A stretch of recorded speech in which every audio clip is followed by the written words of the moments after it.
This meeting is All right. Hello, everybody. Thank you for coming today to the wonderful presentation on Demystifying Automation by our lovely Liz Cripps. Just a little bit of housekeeping. We do ask that during the presentation, you do keep yourself muted. During the question period, though, you're more than welcome to unmute yourself. If you do not feel comfortable doing so, please put your questions in the chat and I can relay them. And just again, a reminder that this is being recorded. If you do not feel comfortable being recorded, feel free to turn off your camera. We're not offended in the slightest. Take it away, Liz. Great. Thank you so much for the warm introduction. It's great to be here at Paro and working with you guys.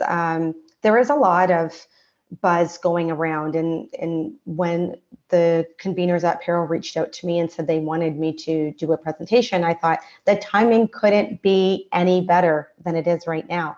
So this is now. We are going to talk about demystifying automation.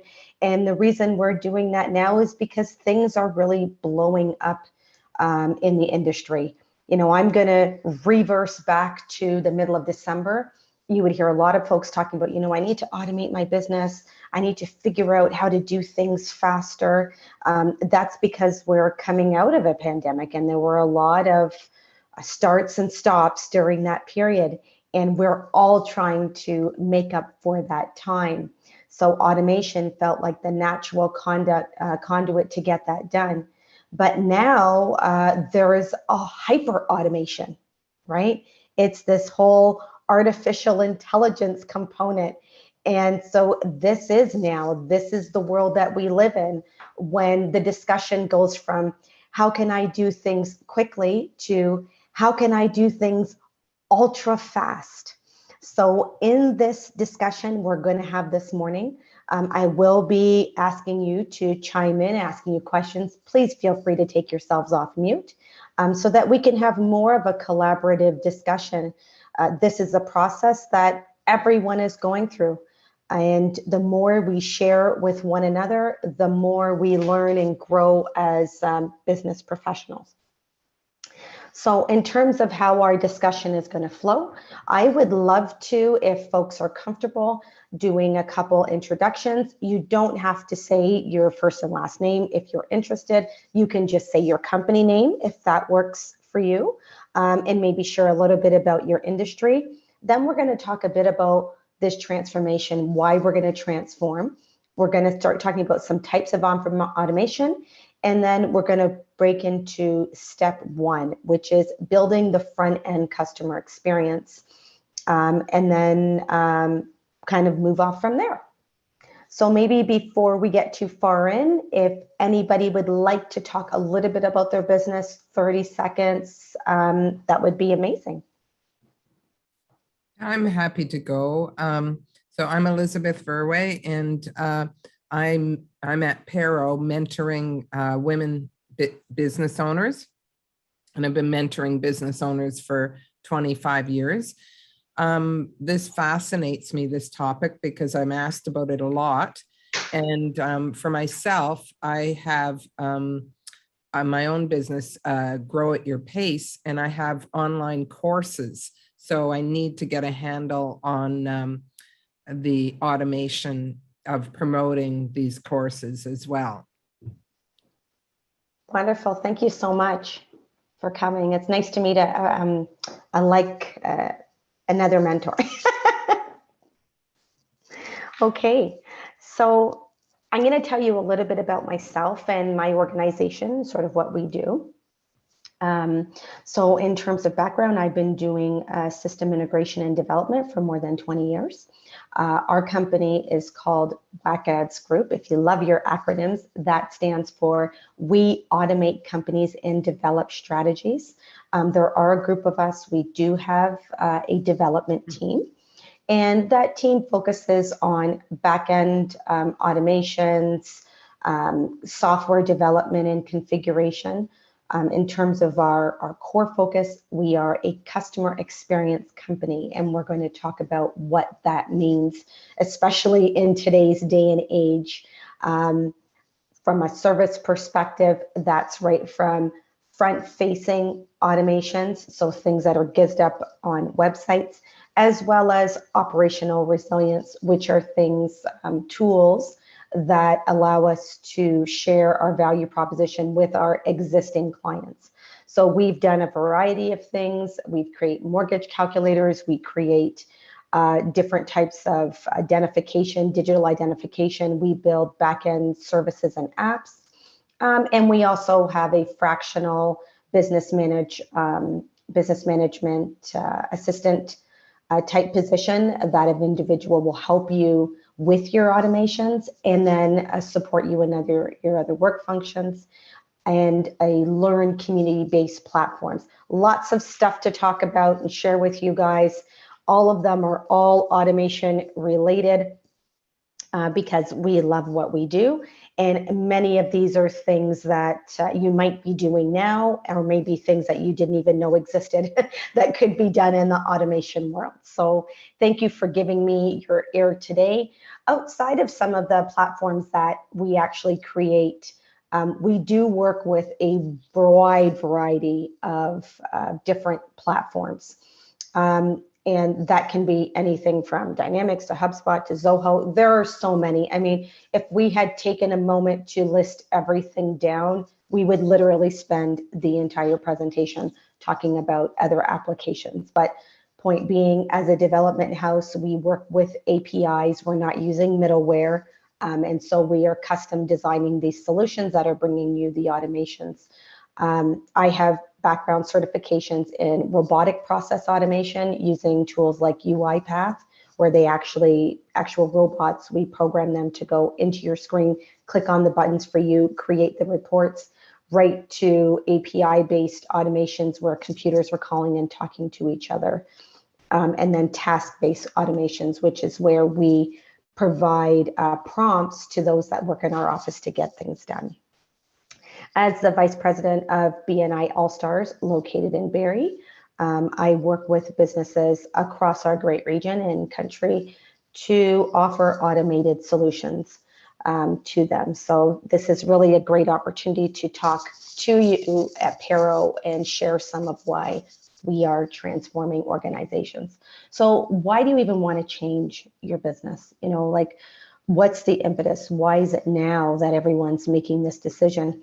At the top of the call, we spoke a bit about, you know, what Disney calls the big sleep. I love that term. I think it really encapsulates what happened in the past. So you'll see going forward, I'll refer to it as the big sleep. But when we all woke up, there was so much happening in the world in general. Not just businesses waking up and wanting to look at other target markets, but the way we go to market completely changing. There have been a lot of adjustments in the social media space. I'm sure folks have a ton of questions about that. There's been this onset of automation, and then there's been all of this AI talk very, very recently. The idea between all of it is moving your company to the next level and really just blowing past the competition. If you are able to get a grasp of automation, of this hyper automated landscape, you will be in a position to accelerate a lot quicker, because it's almost just not enough for us as individuals to be able to type all these emails and get all the blog posts together. We need support, we need assistance in order to do that effectively. We know that in 2026, there is going to be, it's here, it is a human hybrid digital workforce. We as humans cannot keep up with the rate of response that's needed. We can't do it because we have a baby booming population that is retiring. We can't do it because we have other generations that are coming up, taking more advantage of technologies and wanting to work in a different way than the Gen Xers and the Gen Zs and the Gen Ys. So there's so much transition going on. You'll see if you go to local restaurants, they actually have robots that deliver your food. I don't know if anybody's been to the Eastside Mario's in their area. I know definitely in Stouffville, there's a little robot that comes to your table and delivers your food alongside the waitress. So this humid digital workforce is here. It is happening now. And this is all about how are we going to plan for that? Why do we need to plan for that?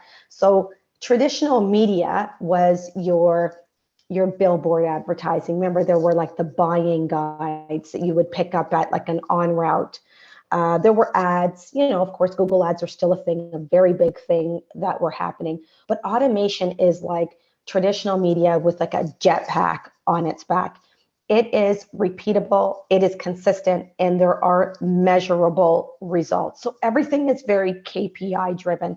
As an organization, you're making decisions to ensure that you are evaluating your KPIs, that there is a KPI, that you know what that is. And for those of you that are wondering, a KPI is a key performance indicator. That's some node in our data that tells us that what we are doing is the right thing and is actually making an impact on the clients we either want to attract or on the clients that we currently have, and that it's going to make their experience with our organization so much better. From a real estate perspective and beyond, we know that there are 85% of organizations that have started some type of digital acceleration, okay? So that could be a company that never had online forms, they've started with that. That could be companies that never had online calendars for appointment setting, they've started with that. So 85% of organizations are doing this. And, that's a huge, huge, huge number and tells all of us we need to learn more about it. When we look at automation as a whole, we like to say at a bare minimum, folks are saving about 48 hours a month. Where does this number come from? Okay. So when we're designing these processes, I want you to keep this 48-hour number in the back of your mind, because let's say, for argument's sake, most people, and you can give me a thumbs up if you're on a call or a thumbs down, that you're working about six days a week, right?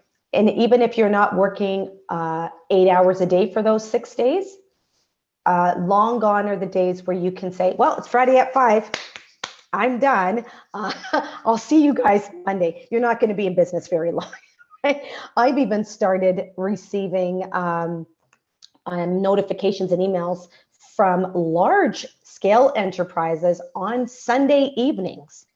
And I thought, wow, this is really getting interesting. So the whole fourth wall, like they tend to refer to it in drama, they'll say, they broke the fourth wall, and SNL is known for that. That's been broken from a business perspective. So basically it is, I need to communicate something with an individual, but I don't want to be annoying, but I need to tell them something about my business. I'm going to send that out. Of course, throwing up a huge red flag. We all have to be super, super cautious not to be annoying. Let's not be the annoying marketer, salesperson, business professional, and messaging people too many times in a day. When we go back to the 48 hours, because we're working 6 hours, 6 days a week, how many of you do a lot of manual type processes? Manual meaning, yeah, right? I have to send out emails to people that have registered. I have to create a list of communications that need to go out for the day. I need to manually update my staff about a new process. I need to tell my bookkeeper what's happening in my business. I've got to go and do the reconciliation.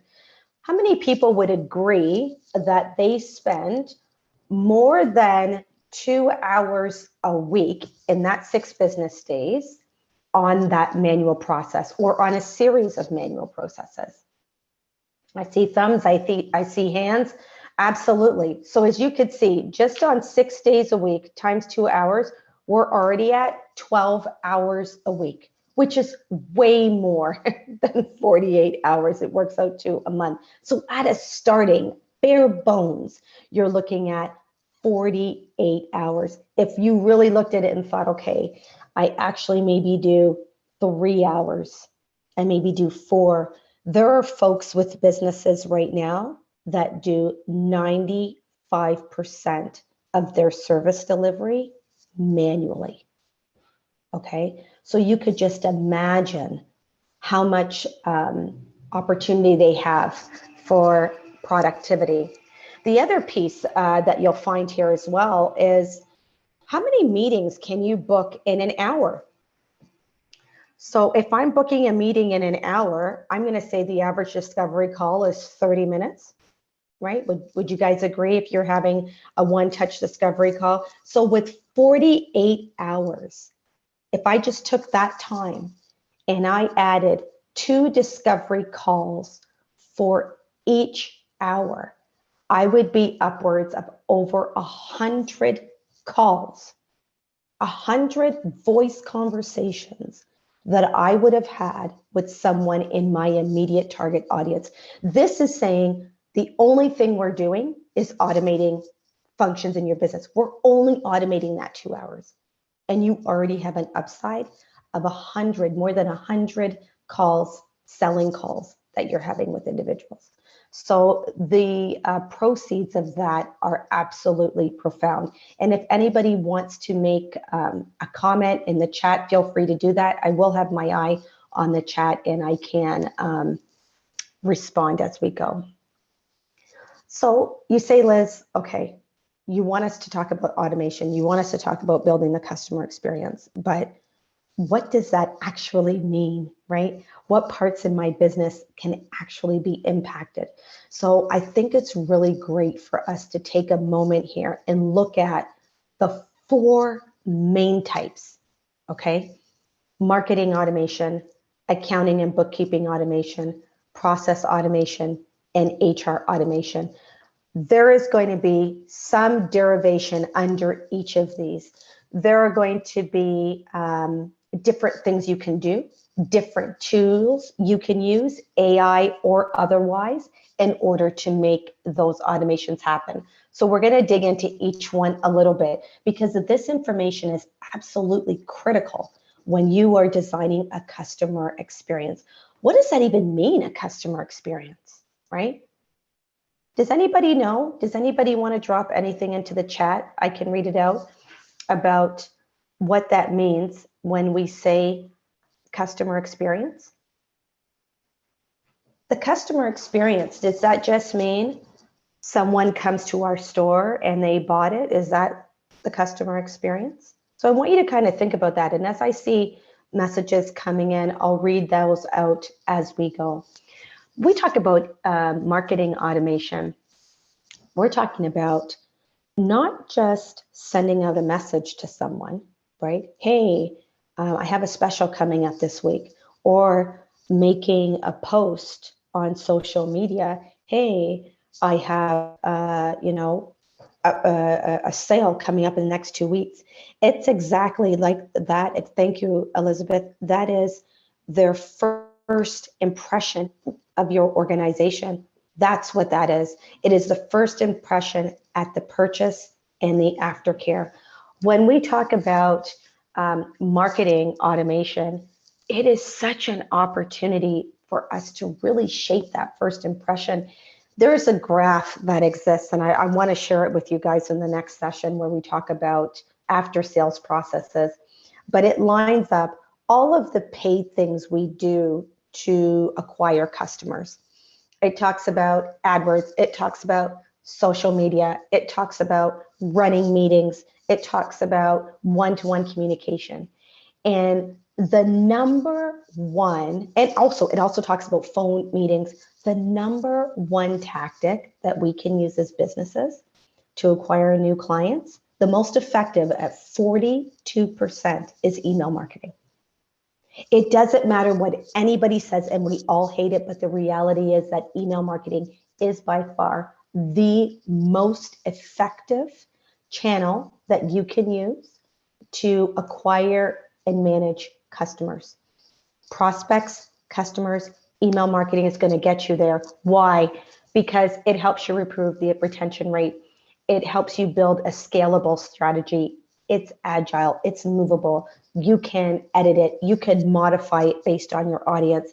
People say, I get so many emails, but the difference is that if you are getting effective emails and you are in a position where you want to buy, those are the emails you want to get, okay? So email sequences, automating emails right off the hop is going to be something that is going to differentiate and separate your business. So that is a type of automation that is out there.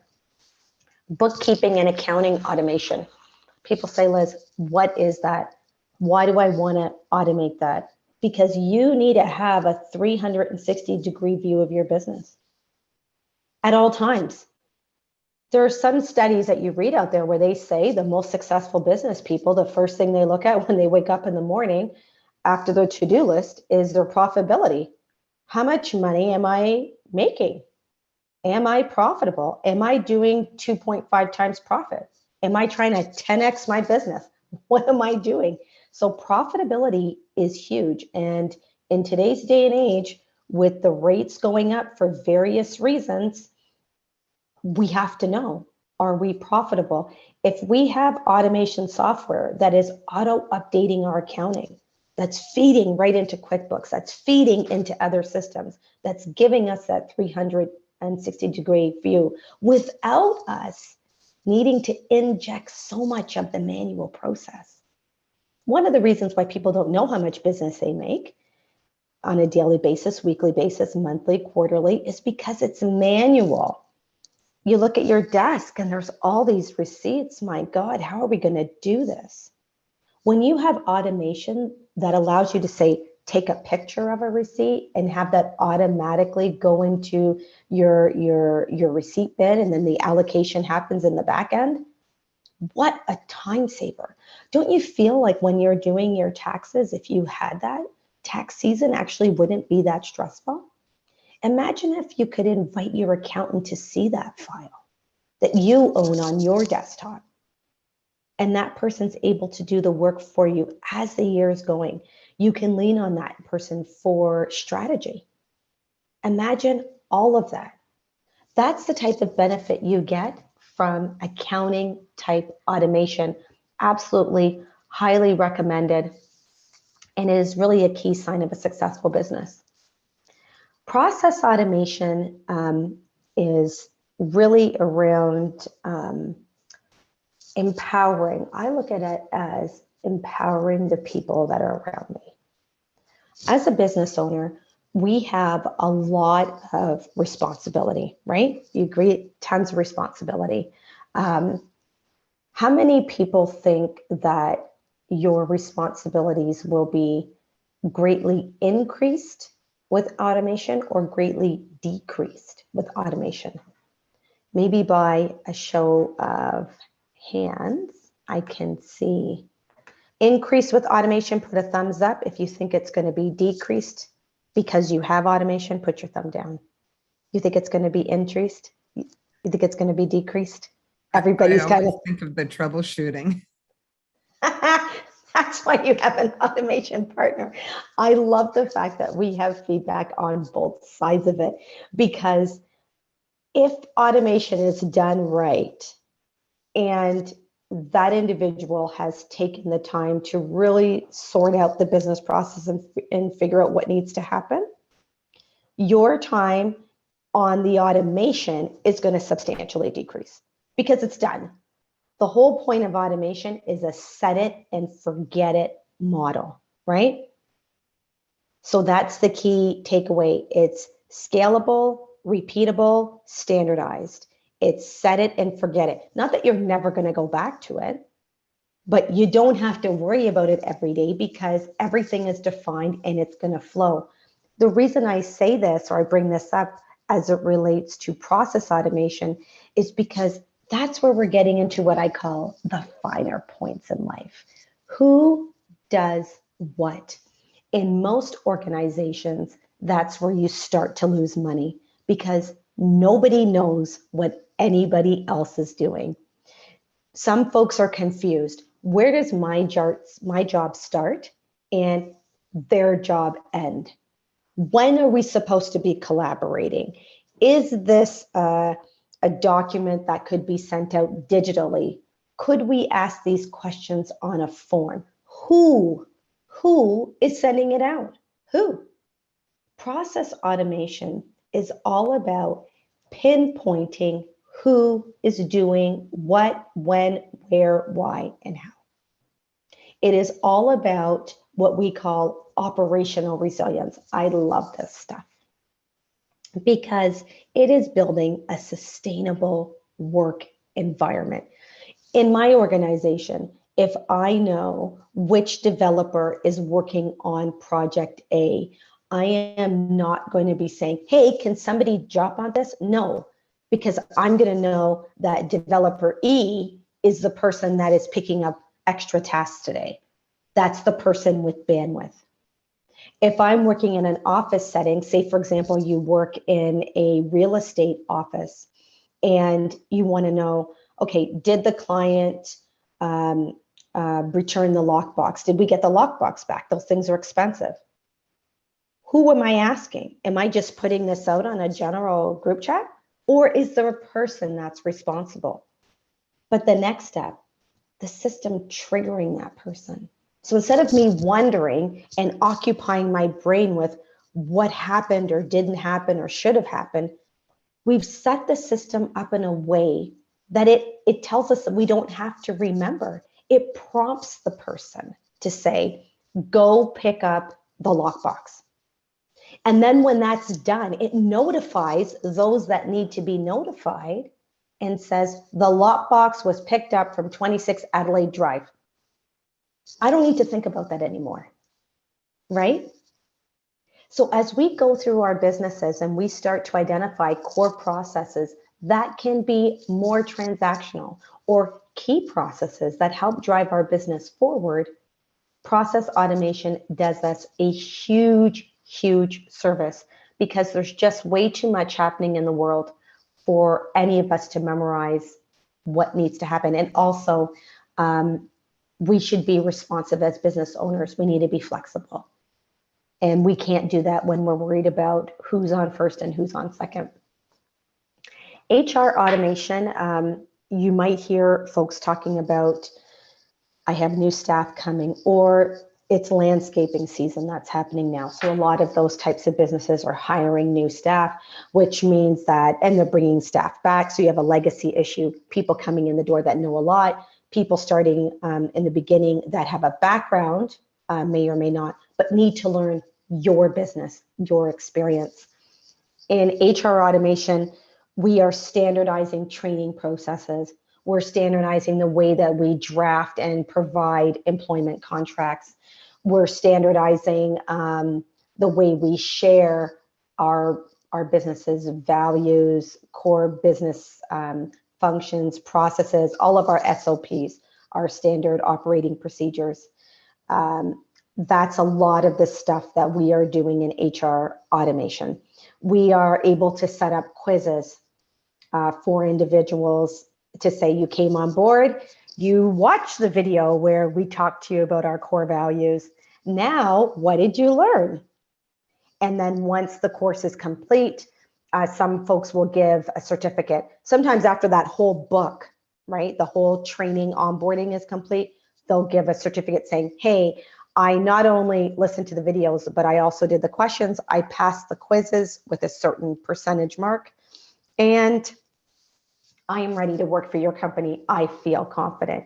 The other side of that is, you know, you've put something together, but people keep forgetting to bring the tools home. We need to bring the tools home. Even if we're going to the job site tomorrow, don't put them in a bin and leave them in the corner. Bring the tools home, right? So as business owners, we can create a course around just that. It's a pain point. We're losing money on it because, right, we have our financial automation in place. We know we're losing money. Every year we lose money on tools. Every year I got to buy new shovels. Every year I have to buy another wheelbarrow. Things are getting damaged. I need to get in front of it. I run a course where I ask the staff to watch it. They do the quiz, tells me they all understand it. Bingo. Now I'm already one step ahead. So these automated tools, from an HR perspective and otherwise, allow us to stay ahead of the competition. So now we're going to look at building a scalable, repeatable, standardized customer experience. Okay, so I hope you have your pen and paper ready. What we're going to do first is, in this particular session, is focus on the front end of the business. So we're not going to talk about long-term sustainability and client development. We are going to be talking about prospects. How are we going to build a scalable, repeatable, standardized customer experience for prospects? The most important discussion to kick this off is the acknowledgement and understanding of the difference between a customer experience and a customer service. Can someone drop into the chat what they believe a customer service to be within their own industry? So for example, if your industry was that you were a mortgage agent, you would say, a customer service I provide as a mortgage agent is to provide a quote or to provide an approval from three banks. What is a service that you provide in your industry? Okay, so help clients build websites to their specs. Exactly. The website building is a service that I provide, that this participant in the course this morning provides. Okay. For myself, a service that we provide is a fractional business automation administrative support for our clients. That is a service that we provide. Exactly. Staging someone's property is a service, right? And so the combination of services is a part of the experience, right? But even if I add up 50 services, I still don't have an experience. Does anybody know why that is not considered an experience? Just a bunch of services altogether. The reason why we say that a combination of services is not an experience is because anybody can put that combination together. Just because I do it, it doesn't mean I do it well, right? Just because I do it, it doesn't mean that I'm doing it in the best interests of the client, right? There's no evaluative component that is truly inherent in customer service as a heading, as a main theme. I provide 50 services. That doesn't tell people how I do it. It doesn't tell them how I intend to do it. It doesn't even talk about why I do it. It just says I do it. In the traditional sense of customer service, we are programmed to understand that to mean I want to do well for the customer, right? So when someone says to me, what's your customer service? I can look at it two ways. I can say, well, I do these 50 things. I stage homes, I build websites, I provide aftercare for pets. That's the tactical output, right? What the input is the customer experience. So I have a background in project management. And in project management, we always talk about ITTO, which is the inputs and the outputs. The output is the service. The input is the way you do it. So if we take it back to your mission statement, we talk about your core values, we talk about your founding principles, those items talk about the experience, how you're going to do it, not what you're going to do. The input, the output is the service. So that's a really key concept, because a lot of folks think that because they offer a service, they have a good customer experience, and that's not it. So with customer experience, you'll hear folks talking about UX and UI. So user interface. How are people interacting on a technical level with my website? How are they experiencing some of my digital assets? The other thing to consider is, what about me makes my group of services my business? Anybody can offer, for example, website design. Anybody can say they have a team of developers, right? Anybody can do it. But what makes it me? What makes it, I want to work with WACADS Group. I want to work with Liz on my customer experience. Why pick me? In the market today, there's so much focus on homogeneity, right? So much discussion about labeling and belonging to particular groups. And while that is extremely valuable, it is not enough. You have to stand out. It's nice to fall in with the crowd when we're talking about alliances, working, developing partnerships, targeting niche markets. But within that, our businesses have to stand out. The way we stand out is our individual, unique customer experience. Okay, so in this exercise, as we move through, I spent a bit of time talking about that, because we really have to understand that experience, the you-ness, the why you're doing it, what makes it different. There could be two of you in the room talking about website design, but why should I go to person A versus person B? That's the experience piece. That's what we need to know. So what I'd like you to write on your paper is 2 lead sources. A lead source is, where did you get the lead from? Who told this prospect about your company?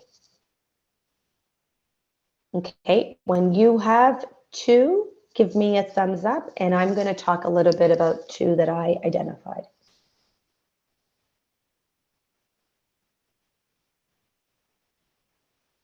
Okay, so many of us business owners are very well connected. We know tons of people. We go to meetings, we host seminars, we have lots of friends, we're involved in our communities, we're in touch with what's happening in the business world. And so as a result, you'll find that you'll have referrals, right? People will refer you. And then you may have people going to your website. People are going to your site to find out about you. When we talk about lead sources, what we're asking is, how are all of the different ways that people find out about your business? So if somebody wants to drop some ways that people find out about their business in the chat, please feel free to do that. So if we just look at referrals, I mentioned I belong to an amazing organization called BNI, Business Network International. And as a part of being in BNI, we send referrals to one another in the group based off people that we know that are looking for business. What is it that made someone refer your business? What was it about you? What did you tell them when they said, hey, Sarah, what do? You answered that question. You said, oh, I have a custom development team. We build automation. Great. How did you say it? How did you say about how you did it that made the person say, bing, I need to remember Sarah? How did you do that to get that referral? I see in the chat, social media, right? Social media is a channel. A lot of people spend time on social media. They're like, I have to have a social media presence. It has to look great. I'm going to use social media as a source, right? Social media is a source. That's right. We do business with people we know. Clients refer other clients. And that's a great one too. The hairdresser. When you're sitting in the hairdresser's chair and they're like, how was your week? And you're like, oh, wow, we just launched a new product, or we're trying to build something out. All of these are individual sources that bring in the leads. but we want to isolate what experience, right, should happen if someone comes to me from a referral, let's say my hairdresser, versus they just came to my website. They just Google searched. I came to the top and they went to my website. How should I treat those people differently? Do I need to? If you go to your barber or your hairdresser every week and you've been going, some of us are sticklers, to the same person for years, and you love that person and you value the time that you spend with them, and that individual refers you, should you follow up with that lead from your hairdresser the same as you would as someone that just came to your website? This is a question. Okay. Or should you treat that referral as the same as someone that gave you a referral on social media? So not your hairdresser that you're meeting with, just someone, you know, in a lot of the groups, they'll say, hey, I'm looking for someone that does lawn care. And they say, oh, you need to contact this business. I heard they're good. Should you treat those two the same?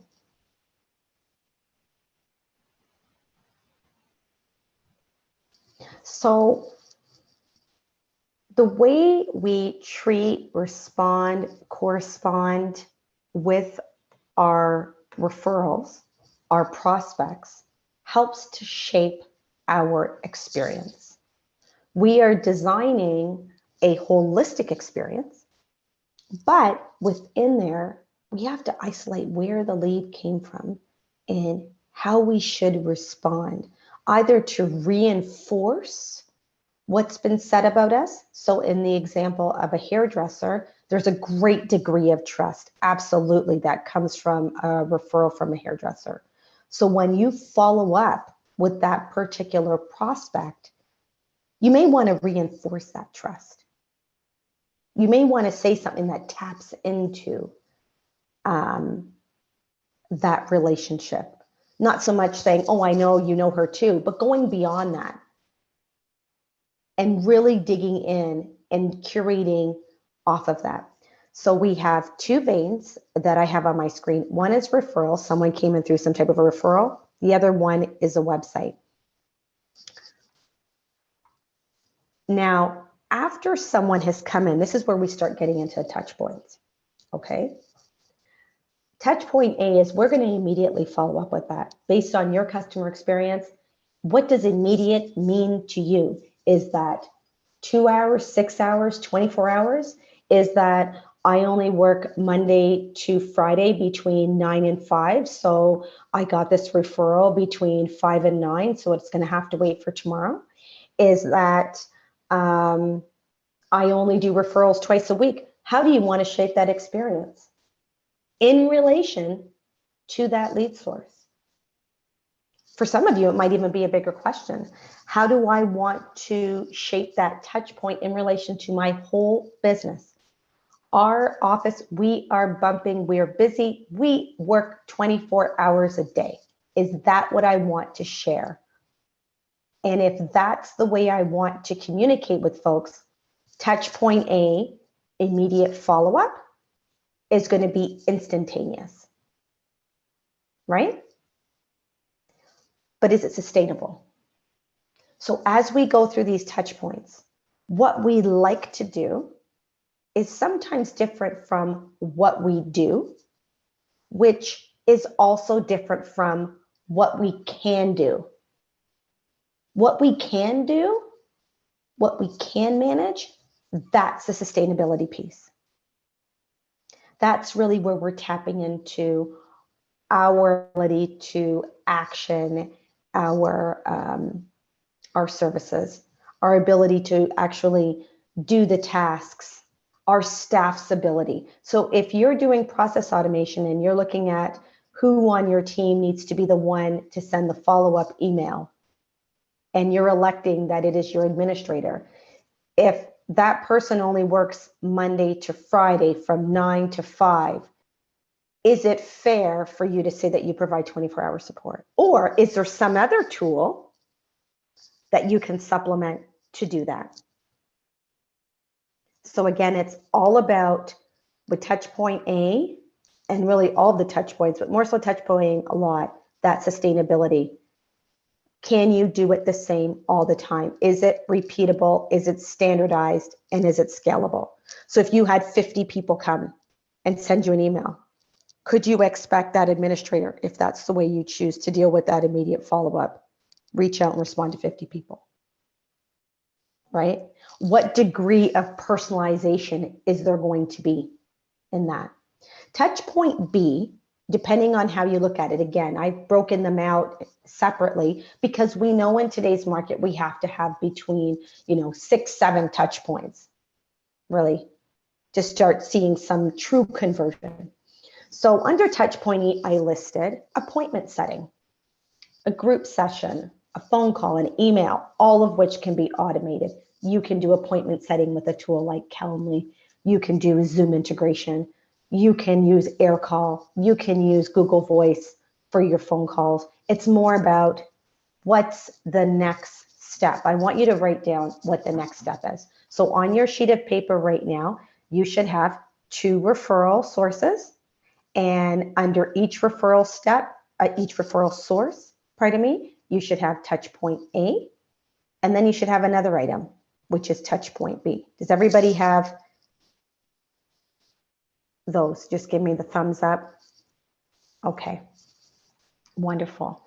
So now that you've defined in touch point B that it's going to be profit setting. So in our organization, touch point A is going to be immediate follow-up with via email.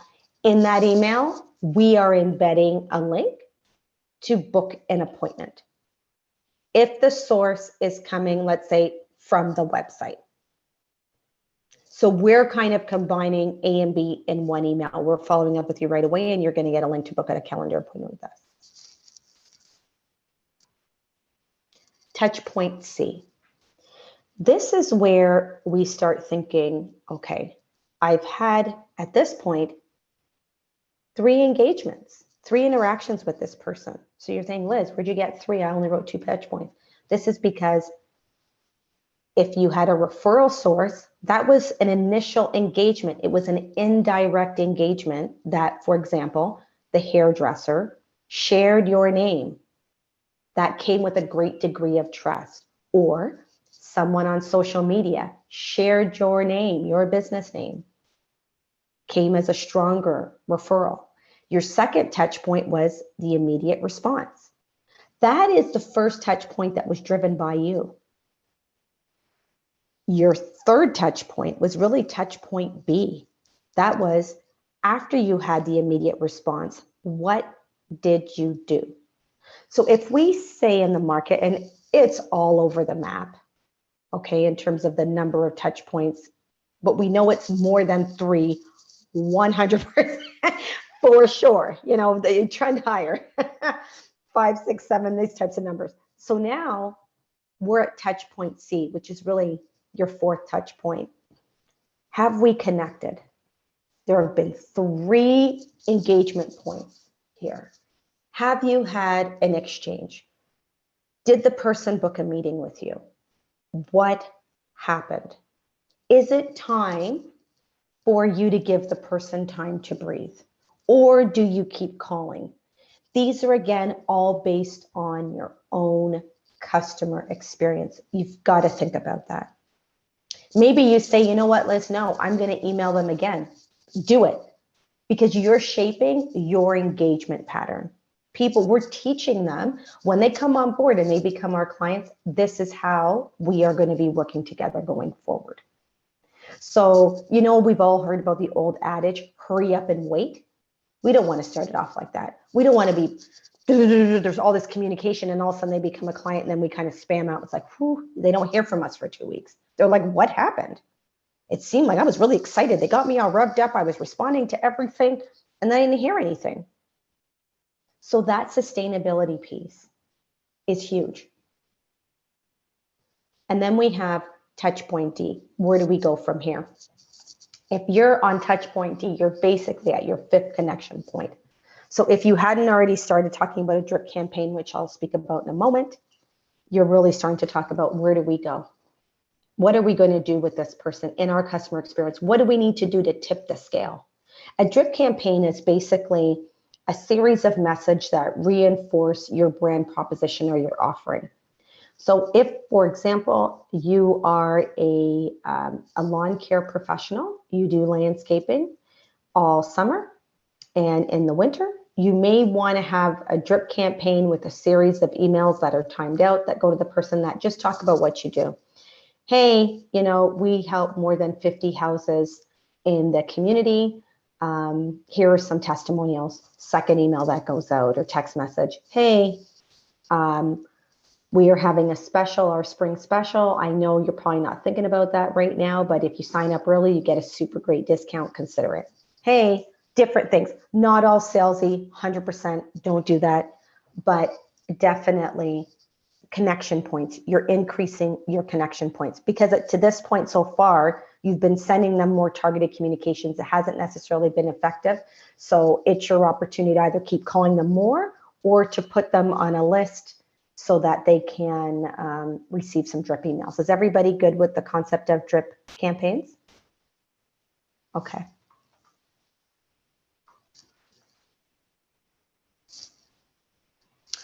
So what we want to do now is once we've looked at the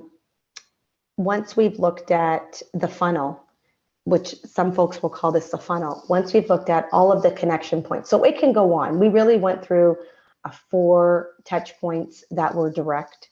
It could go on to 6. It can go on to 8. We are going to reach this touch point that we have to look at how we're going to stay in contact with them. So if you remember in touch point C, we had the question, where do we go from here, right? Are we going to add them to a drip campaign? I have touch point C listed here because you may want to start positioning other services. So not necessarily saying, hey, this person's cold and never following up with them again, but you may want to pick up whatever you indicated in touch point C, whether it was a drip campaign, whether it was a link to meet with you for an online calendar appointment. So kind of loop back and see, can we revisit it? Okay. So you definitely want to think about how you're going to be able to do that and what makes sense. So on your plan right now, if anybody feels comfortable, if they want to drop that in, drop in their touch points, please feel free to do that.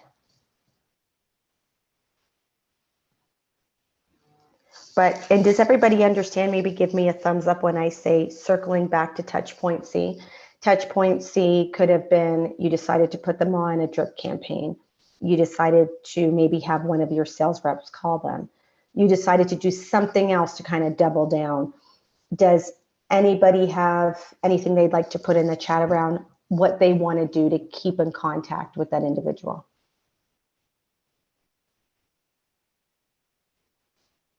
Sometimes this could be the toughest touch point. This could be the toughest because we're not sure what to do. And when we're not sure, it is advantageous for us to design a drip campaign. It is advantageous for us to design a drip campaign that we can automatically put that in. That could be a generic drip that just tells them about their programs and services. So if you already have a drip campaign that you haven't added them to, you may want to do that now at this stage, or you might just want to repeat all of your touch points that you've done, ABC, and then add them to a drip campaign. The reason we kind of connected today was around designing an automated customer experience. Before we can get into tools and automation, it is so important that we have a very strong grasp of our own customer experience. This is going to save you not only tons of time, but tons of money. A lot of tools exist out there, AI tools, straight up automation tools, CRM tools, web marketing tools, the sky's the limit in terms of the tools. And we're very fortunate to be in a society where there's so much at our fingertips. But without a strong understanding of the front end of our process, you could end up buying tools that overlap each other and don't work. You can end up buying or signing up for tools that aren't doing anything for what you'd like. So, I encourage you guys to go back through this webinar and literally write down for at least one lead source your entire process from the beginning to an end. Wrap your heads around it. And if at any point you have any questions, please feel free to reach out to me at contact us at wacadsgroup.com. You can also give me a call at 416-918-0733. And our email is www.wacadsgroup.com. That's WACADSGROUP.com. Thank you all very much for your time. I hope you all have a wonderful day, and it was a pleasure talking to you.